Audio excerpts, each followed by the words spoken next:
그런데 이제 이쪽 국민의힘을 지지하거나 이재명 대표에 대해서 좀 거부감 내지는 좀 우려를 갖고 있는 유권자들은 사법 리스크가 많아도 너무 많은 게 아니냐. 이재명 대표가 뭐 지금 5개 재판을 받고 있는데 뭐 죄가 8개 뭐 12개 혐의에 뭐 하여튼 뭐 숫자도 신문마다 틀릴 정도로 전과도 뭐 4개의 전과가 있고 너무 그런 사법적인 여러 가지 부담과 리스크가 많은 이재명 대표가 과연 대통령 자격이 있느냐 이런 질문도 사실 많은 분들이 던지고 있습니다. 아니, 그 질문은 어떻게 답해 예, 주시겠어요? 그런 소리를 하는 사람도 많고 예. 나도 늘 얘기하지만 예. 이재명 후보의 정치적인 운명이라는 것은 법원의 판단에 달려 있다고 내가 늘 얘기를 해요. 예, 예. 그러나 법원의 판단이 나오기 전까지는 뭐 다른 방법이 없는 거 아니에요? 예. 심지어 지난번 선거법 2심은 그것도 예상을 되었고 또 예. 무죄가 나오긴 나왔죠. 예. 그러면 사법 리스크가 많긴 많지만 대법원의 그 최종 법원의 판단이 나오기 전까지는 그건 어쩔 수 없는 거다. 어쩔 수 없는 방법이 없는 거죠, 뭐. 그러면 지금 그런 재판이 계속 진행 중인 와중에 이제 어떻게 보면 6월 3일에 대선이 열리고 이재명 대표가 대통령 당선될 확률도 꽤 있지 않습니까? 그러면 그다음부터 이제 또 어떤 논란의 소지는 분명히 이제 헌법 84조에 대통령은 내란이나 외환 아니고는 형사상 소추를 받지 않는다. 이게 소추가 새로운 기소만 말하는 거냐? 지금까지 봤던 재판도 그다음에 중단시키는 거냐? 이거 갖고도 좀 사실은 해석상의 혼선이 많은데. 아니 그건 법원이 알아서 결정을 얘기지 뭐 딴 사람들이 얘기를 한번 해봐야 의미가 없는 거예요. 근데 이재명 대표 이제 본인이 그거는 재판도 중단되는 거로 보는 게 맞다. 이제 본인은 그렇게 얘기를 하니까 대통령 되고 나면 대통령 권력에 189석의 의회 권력에 어쨌든 헌법재판소도 상당히 장악을 할 거고 그러면 본인의 강한 권력으로 이제 본인의 재판도 중단시키지 않겠느냐. 아니, 그 부분에서 혼란이 일어날 거라는 우려도 하더라고요. 나는 본인이 중단시키는 게 아니라 예. 법원이 알아서 판단을 할 거예요. 그때 되면은. 법원이 알아서 약간 중단 같은 판단을 할 거로 보시는 거군요. 그거는 딴 사람이 논의할 성격이 아니고 예, 법원의 판단에 맡기는 수밖에 없는 거죠. 알겠습니다. 그리고요 이제 조금 더 좀 넓은 의미의 좀 본질적인 질문을 드리고 싶은데 곧 대통령 선거가 또 있으니까요. 뭐 대통령은 연습하는 자리가 아니다 그런 말씀을 주신 적도 있고 지금 대한민국에서는 어떤 정말 그 연습하지 않고 준비가 돼 있는 대통령이 일단 어떤 준비가 필요한 대통령이 있어야 합니까? 사실은 우리나라가 지난 10년 동안에 예. 박근혜, 문재인, 지금 윤석열 대통령에 이르기까지 예. 실질적으로 별로 흥일이 없어요. 예. 예. 그래서 우리나라의 사실은 경쟁력이 굉장히 취약해졌습니다. 예. 게다가 저희 양극화는 지속적으로 지금 확대되고 있고 예. 거기다 또 이 출산율은 굉장히 낮고 예. 이게 나라의 미래가 과연 이렇게 해가지고서 정상적으로 갈 거냐 하는 것을 염려할 수밖에 없어요. 예. 그런 걱정이 많습니다. 예. 진짜. 예. 그런데 그런 문제에 대해서 내가 보기에 세심하게 준비한 후보는 내가 없다고 생각을 해요. 지금. 여야 다 그러니까 지금 여야가 없으니까 뭐 여- 민주당이든 국민의힘이든요. 예. 그래서 피상적인 단편적인 얘기를 갖다 가지고서 뭐 괜히 크게 얘기를 하고 특히 요새 보면은 뭐 AI라고 하는 걸 가지고서 뭐 AI가 모든 걸 다 해결할 것처럼 그렇게 얘기하는 사람들도 있는데 예. 예. 기본적으로 지금 사실은 이 다음 대통령 된 사람은 지금 현재 대한민국이 당면하고 있는 경제사회 구조, 특히 정치, 경제, 사회에 있어서의 이 뭡니까 불평등의 이런 문제를 갖다가 어떻게 해소를 할 예, 거냐는 그랜드 디자인을 갖다가 해야 하는 사람이 나와야 되는데 예. 예. 내가 보기에는 그런 사람은 지금 여야 간에 아무도 없다고 생각을 해요. 아무도 없으면 그것도 참 우리나라의 아니 비극인데. 그러니까 지금 보면은 우리가 이제 뭐 그거는 뭐 우리가 차선을 택할 수밖에 없는데 예. 그럼 누가 차선일까요? 완벽한 차선을 택할 예. 수밖에 없는데 그러니까 내가 늘 얘기를 하는 대로 지금 뭐 민주당의 경우에는 이재명 지금 후보가 된다고 하는 거는 확정적이죠. 예. 그리고 이제 거기에 대항을 하려고 할 것 같으면은 국민의힘이 예. 진짜 이재명 대표고 막상대를 할 수 있는 예. 이런 사람을 갖다 이런 명분 있는 사람을 골라야 돼요. 예. 예. 그리고 이 경쟁이라는 것이 이재명이 욕만 해가지고서는 선거를 못 이겨요. 예. 어? 뭐 이재명이 사법 리스크는 대한민국 모든 사람이 다 알아요, 이제. 예. 그 자꾸 사법 리스크만 갖다 강조를 해봐야 별로 의미가 없어요. 이제는 그게 다 반영된 지지율로 보신다는 그러죠. 거군요. 예, 우리 지난번 총선에서 우리가 겪어봤잖아요. 예, 예. 얼마나 이재명 사법 리스크만 가지고서 총선을 했어요. 2조 심판론 그때 그랬었죠. 예, 그래도 결국은 총선을 이기지 못하고서 대패라고 말았잖아요. 예, 예. 그런데 지금은 하니까 대국민을 상대로 해서 누가 제대로 현재 우리나라가 당면하고 있는 문제를 해결하는 소위 정책을 갖다가 제대로 제시를 하느냐. 예. 이것이 굉장히 중요한데 이거를 갖다 내세우는 사람이 지금 없어요. 아까 말씀하신 국민의힘 토론에서도 그런 모습이 안 보이더라. 그러니까 안 그 보여요. 말씀이신 그러니까 거죠. 사실은 일반 국민은 무슨 이념이니 뭐니 이거 별로 관심이 없어요. 예, 그리고 예. 지금 세상이라는 건 이념이라는 건 뭐 과거의 얘기지 지금은 별로 이념이 중요치도 않아요. 예, 매일매일 내 생활이 어떻게 되느냐가 가장 중요한 건데 예, 이거에 대해 갈라오지 않잖아요. 예를 들어서 지금 얼마 전에 오세훈 시장이 이제 출마를 포기를 하니까 너나 없이 다 오세훈이를 만나러 간 거 예, 아니에요. 예, 예. 만나서 들고 있는 게 뭐예요?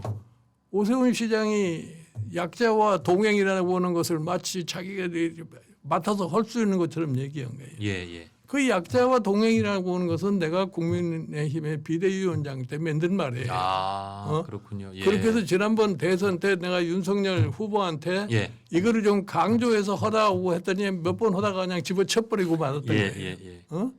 그게 지금 현재의 국민의힘의 후보들의 소위 자세가 봐서 그 정도밖에 안 된다 이거예요. 예. 어?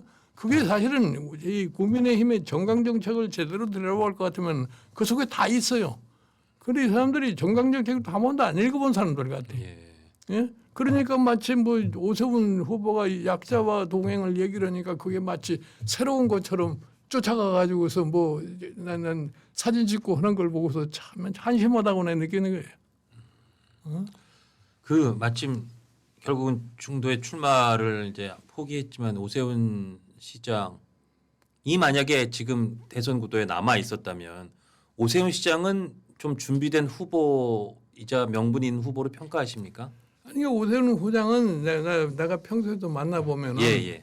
날 보고 그런 얘기를 해요. 우리 저 위원장께서 만들어놓은 이 약자와 동행이라는 말을 자기가 잘 써먹고 잘 있다고 쓰고 이렇게 있다. 얘기를 한다고. 그런데 예. 사실은 오세훈 시장이 현명한 판단을 한 거예요. 이번에 출마를 포기를 하는 게. 어떤 의미에서 현명한 걸까요? 어떤 면에서 보면은 지금 이게 탄핵 정국과 관련하고 이 계엄과 탄핵에 관해서 이 선거가 시되는 거 아니에요. 예. 그런데 여기서 지금 국민의힘이라고 하는 이 정당이 탄핵으로부터 완전히 탈피를 해야 되는데 예. 그런 모션을 전혀 보여주지 않고 있잖아요. 그러니까 오세훈 시장 판단에 그렇게 했을 거예요. 야, 이거 이번에 해봐야 별 승산도 없는 것 같으니까 난 미리서 관두는 게 나을 것 같다.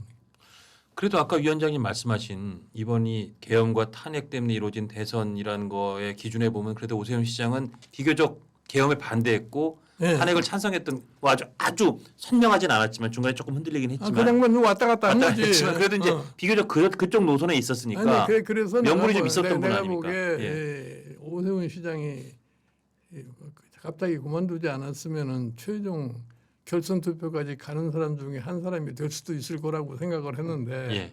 그건 이미 이제 지나간 얘기고 예, 더 예, 이상 예. 할 얘기할 필요가 없는 거죠. 예.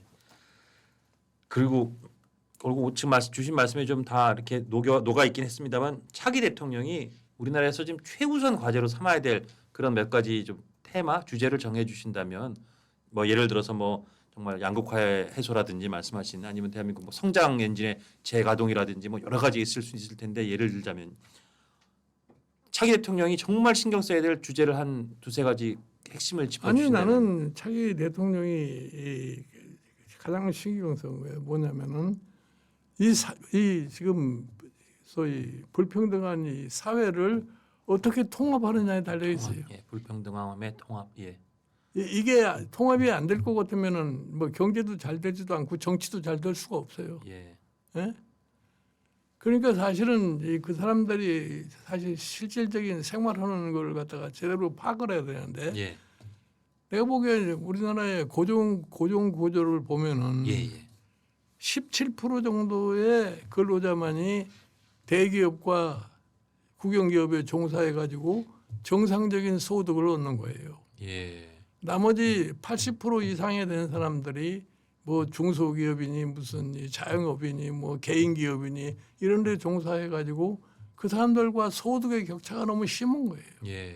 그래서 이 문제를 어떻게 해결을 해야 되느냐 하는 것이 대한민국의 경제의 경쟁력도 향상시킬 수 있고 이 사회적인 불안의 문제도 해결할 수 있는 거예요. 예. 그런데 이것이 굉장히 참 지난하고 성과도 금방 안 나고 오니까 안 하는 거예요. 대통령이 된 사람들이. 힘들고 별로 그것 때문에 막 그런 거요. 예, 막 면이 사는 건 아니고 그거에 예, 생색이 안 나니까. 사실은 IMF 사태 이후에 소위 양극화 문제가 거론이 됐는데 예. 말만 거론했지 실질적으로 아무것도 안 했기 때문에 양극화는 점점 더 벌어지고 예. 지금에 와서 굉장히 참 치유하기 힘든 상황까지 온 거예요. 예. 잘 아시다시피 지금 사실은 지난 10년 동안에 정부가 별로 제대로 된 경제 정책을 가지고 못 해가지고 예. 우리나라의 경쟁력이 지금 점점 떨어지고 있는 거 아니에요. 맞습니다. 중국 사람들한테. 예. 많은 사람들이 예를 정말 들어서 우려하고 옛날에 있습니다. 우리가 소니 텔레비를 갖다가 최근에 와서 삼성하고 LG가 참 능가를 해가지고서 소니가 그냥 망해버렸는데 저 지금- 결혼할 때도 저희 예. 집사람은 소니를 그때 혼수해 예. 왔었습니다. 예. 최근에 와서는 중국의 텔레비 회사들이 지금 이 삼성과 이 LG를 갖다 능가하려고 하는 그런 모습을 보이고 있는 거 아니에요. 예. 그게 경제라는 것이 항상 잘 되는 게 아니라고. 예. 말이 뭐 초격차 하는 거지만 그 초격차라고 하는 게 그렇게 쉽게 되는 게 아니라고요. 맞습니다. 그 말씀 들으면서 참 우리가 지금 이렇게 뭐 이게 나뉘어 가지고 싸우고 남녀 요새 남녀 간의 갈등도 심하고요. 세대 간의 갈등도 심하고 지역 간의 갈등은 더 말할 것도 없고 그다음에 이 계층 말씀하신 그런 계층 간의 갈등 이 갈등이 너무 이렇게 여러 가지로 켜켜이 중첩돼서 참 우리나라가 언제부터 우리나라 사실 생긴 것도 비슷하고 말도 똑같은 다 한국말 쓰는 사람들끼리 아니 그러니까 왜 이렇게 갈라졌나 참 가슴 아플 때가 많습니다.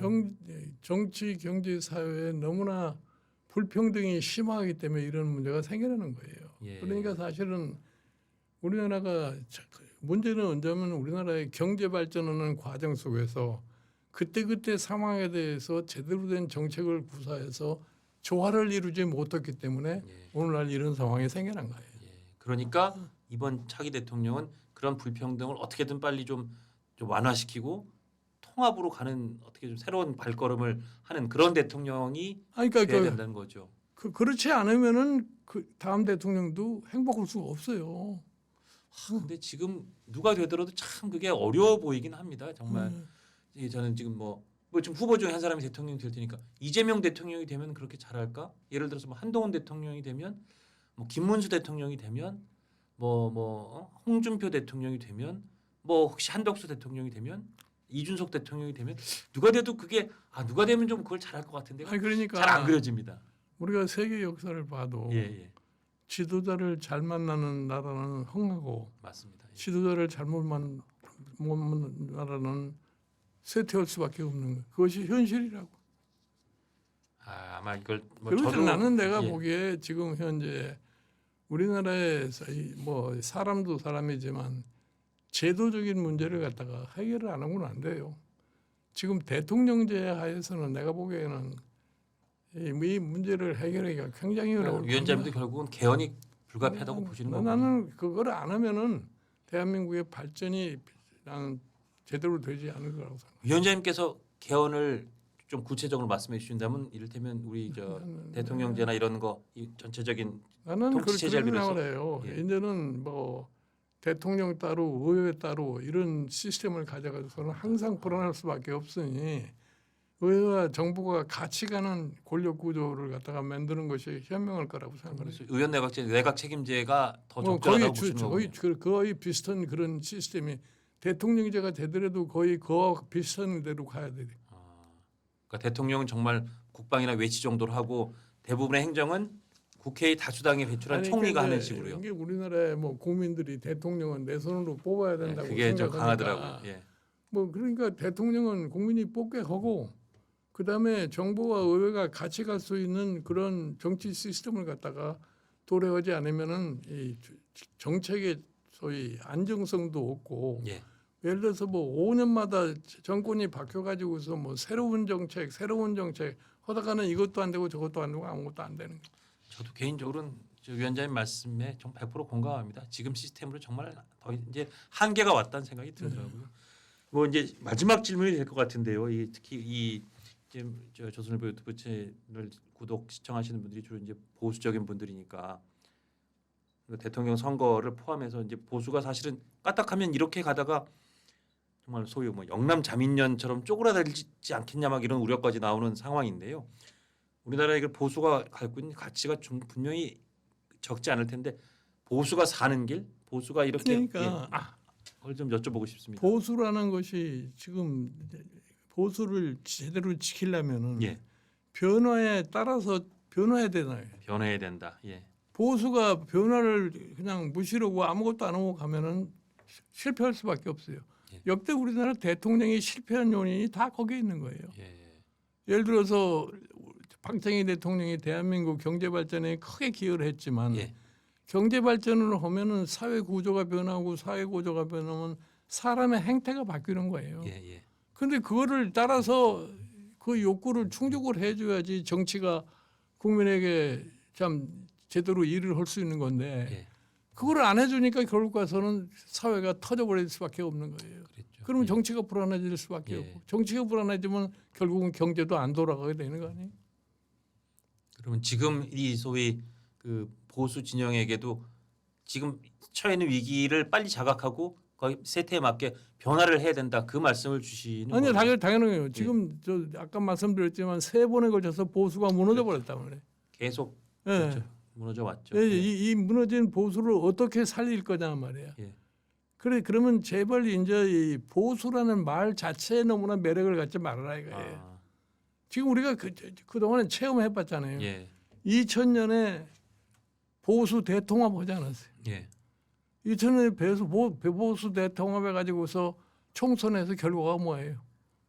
총선에 패하고 마는 거 아니에요? 그렇죠. 예, 그러고 나서 사실은 내가 이제 2000년 21대 총선 끝나고 나서 내가 비대위원장으로 당시에 미래통합당에 가가지고 이름도 국민의힘으로 고치고 다 했는데 예.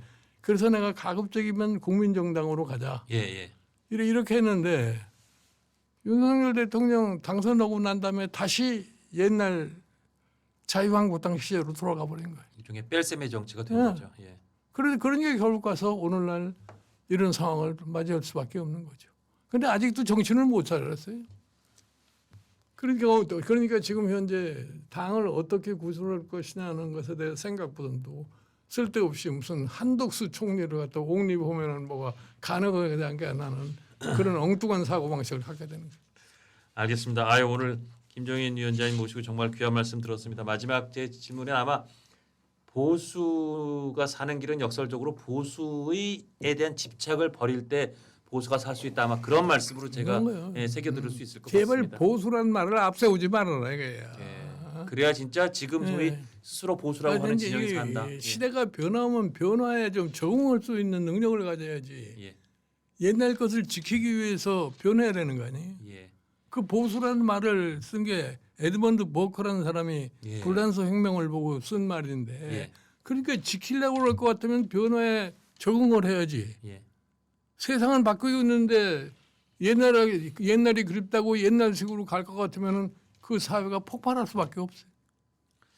생각해보면 박근혜 대통령도 그 당시에 보수는 끊임없이 보수하는 것이다. 고치고 하는 것이다라고 그 당시에 아마 그 김정일 위원장님이 어떻게 보면 그 영감을 얻어서 그런 말씀하셨을 텐데 그 정도 수준의 보수에 대한 자각도 오히려 지금은 없어서 후퇴한 게 아닌가 그런 생각도 들긴 듭니다.